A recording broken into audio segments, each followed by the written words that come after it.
of less than 1%. And he asked, well, I see a clear sky and stars. What does it mean to you? He said, well, that means tomorrow is going to be a wonderful sunny day. Then he asked, what does it mean to you? I said, it means someone has stolen our tent.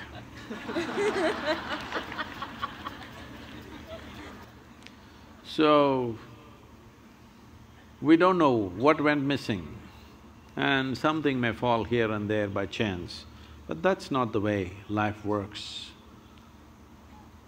If a human being doesn't take it upon himself or herself to make their own destiny, well, they're still having an evolutionary problem. That is, they're still not yet fully there. Because being human means this, that we can conduct our life consciously. Being human means this, that we can craft our life the way we want. But this destiny business is a good insurance to handle your failure. Whenever you fail, destiny, it's God's will. So this has been going on for a long time. This is not the fundamental nature of this culture. In this culture, we taught you right from ancient times, your life is your karma. Did we tell you or no? Nobody told you there is a God up there who will do things to you. We always told you, your life is your karma. This means your life is your making. No interstellar influence on you, it's you. Whatever, there are a million impacts on us, but what we make out of it is still us, isn't it? What is thrown at us is not in our hands. What comes our way is not in our hands, but what we make out of it is 100% in our hands. I must tell you this. When I first went to Coimbatore and we started setting up the yoga center. This is a country like this is very strange. Now they're all clapping their hands. But at that time, simply rumors, oh, they're doing drugs, they're doing something else, they're here to kill the wildlife, they're killing tigers, they're killing elephants, all kinds of things. Rumors going around, even media reporting these kind of things. Then 100 prominent people in the town meet and then they say, this yoga is spreading like a disease. These are the words. We have to do something. There some young hothead says, let's take a truckload of people and pull down the whole thing, because the whole yoga center at that time was just thatch roof sheds. So they decided they want to come there and pull down the whole thing and be finished. Today, it is among the most prominent places in the country, okay? So, when they said this, there was an old man who is no more, a wise man. He said, see, you don't know who you're dealing with. I know this man. If you throw stones at him, he will build something out of those stones. Don't throw stones at this man. So, what comes at you, you cannot decide, but what you make out of it is your thing, isn't it? This is where your dint is. This is where you are to prove who you are, because you can't decide what comes at you, but you can definitely decide what you make out of whatever comes at you. Thank you, Sadhguru. Sadhguru, all through school and college, we are taught to give importance to ourselves, self-love, self-confidence, self-esteem. What is this self-love? What's happening in your school? In society, I mean in general. Oh. They teach us to give importance to ourselves to such an extent that we no longer know how to be humble. So can you please tell us how we can become humble again? Oh. See, there is no need to be humble or there is a need to be arrogant. Now that you're asking me this question, let me tell you. My daughter traveled with me, alone with me in the car, when she was 3.5 months old. I drove all over the country with this little baby in the car. So she grew up in many people's homes. I made one rule, because everybody, this is a problem with adults, when they see a child, they pounce on them like predatory animals, they want to teach something. It is such a everybody wants to teach 1, 2, 3, 4 or A, B, C, D or Mary had a little lamb. I said, see, I don't want her to know ABC, 1, 2, 3, nor do I care whether Mary had a lamb or not. So nobody… one rule is you can play with her, nobody is going to teach her anything. So she grew up happy. By the time she's 18 months, she was fluently speaking 3 languages because nobody taught her anything, she's listening. She is not chanting, Mary had a little lamb. No rhymes, no language, no mathematics, simply life. I thought I'll never send her to school, but only reason was because, her age group is important. So, she went to school and when she was around 12 years of age, she came home one day, little disturbed about what happened in the school. Then she said, you're teaching everybody so many things, you're not teaching me anything. I said, see, I'm not known to do things unsolicited. Now that you've come, let's see. See, this is all you have to know. Never look down on anybody, never look up to anybody. Then she looked at me like this, what about you, kind of thing. I said, not even me. If you look up to me, you will completely miss who I am. If you look up to me, probably you will make a picture and nail me to your wall, but you will miss the whole point of who I am. You must look at me as I am, not looking up. Never look up to anybody, never look down on anybody. This looks very simple, but try it and see. In your mind, you've decided what is good, what is bad, what is high, what is low, what is virtue, what is sin, what is filth, what is wealth, everything. Everything is already determined. Once you've done this, there is no way. You cannot look up at something or look down on something. What you think is bad, you will look down. What you think is good, you will look up. If you remove this and just learn to look at life for what it is, you will effortlessly navigate through your life, effortlessly. Right now, this is the problem. You are looking up to some people, looking down on some people and trying to be humble with them. There's no need to be humble.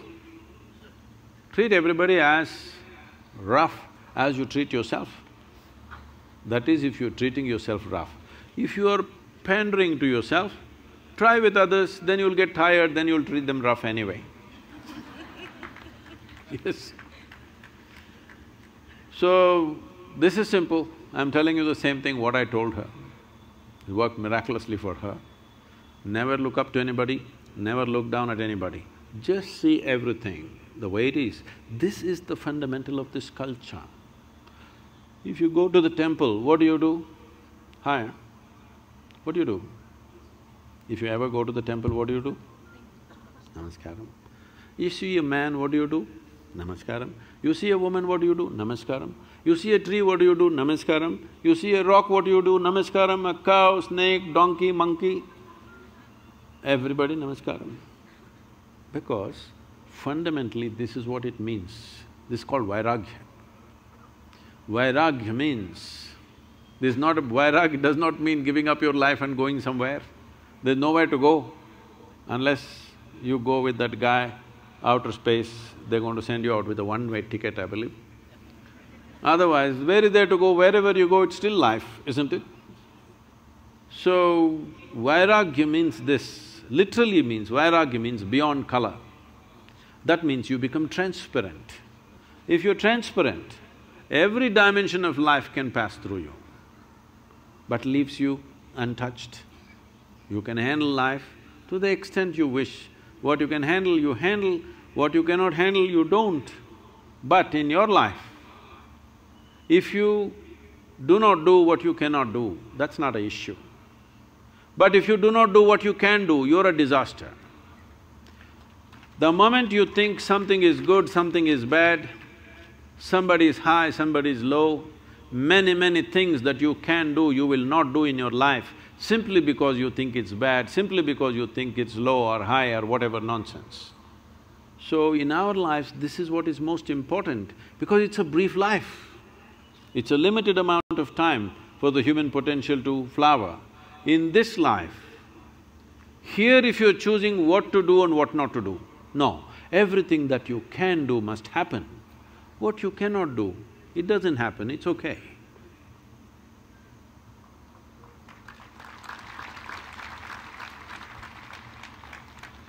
Sadhguru, I'm a student from science background. Most of the religions in this world proclaims that the God has created human beings. But our evolutionary science is saying that human beings have come from monkeys. Which one should I believe in? What do you feel closer to? Being a human, I think that I have evolved from humans. See, if you are someone who is on a reverse gear, then you must choose the first one. Your religious people telling you came from God because you're going in that direction, better not go in the direction of a monkey. Go back to God. But if you're planning to evolve, then better go with Darwin because is there room for evolution for you or are you super evolved already? I'm asking. There is a room for evolution. Huh? There is room for evolution. If there is room for evolution, that means there is a possibility that you can become a better man than what you're today. So if you're going in forward gear, go with Darwin.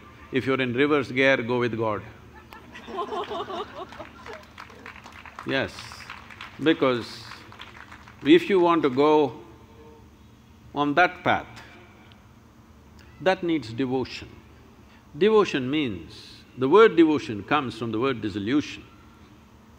You want to dissolve into your object of your object of devotion, whatever it is, you want to dissolve into it. So, in a way, it is a way of making yourself less and less and less so that you become nothing, literally. It's a wonderful way to live. It is not sounding good when you speak in language that you want to become less and less. No, when you become really nothing, you become limitless also. So devotion is one way to go. But you don't have that because you've gone through a little bit of modern education and you're beginning to think logically. Now, if you think logically, naturally you can see life has evolved on this planet, there's no question about that. So if you want to go forward, you must see, just behind you is the monkey. One step backward, you will be right there. Better you move forward quickly. Because some of the scientists are saying today that the DNA difference between you and a chimpanzee is only 1.23%. 1.23% is not much of a difference, isn't it?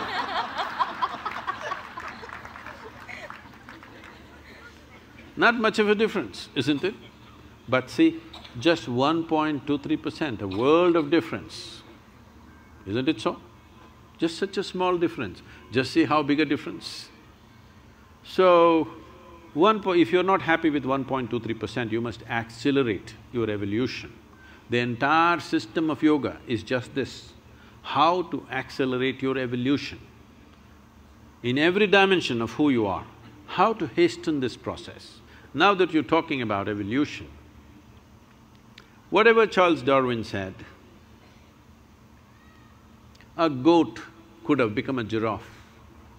It took so many million years. A pig could have become an elephant and it took so many million years. And a monkey became a man and it happened rather quickly. To such a point, anthropologists are saying that there must be a missing link somewhere. It happened rather very quickly.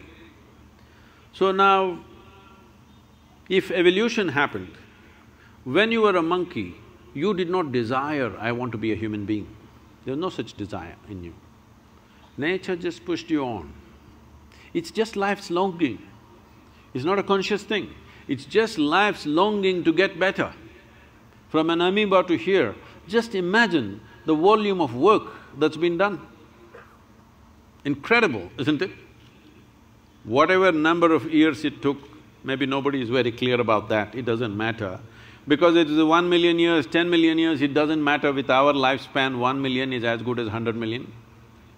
So it doesn't really matter except for academics.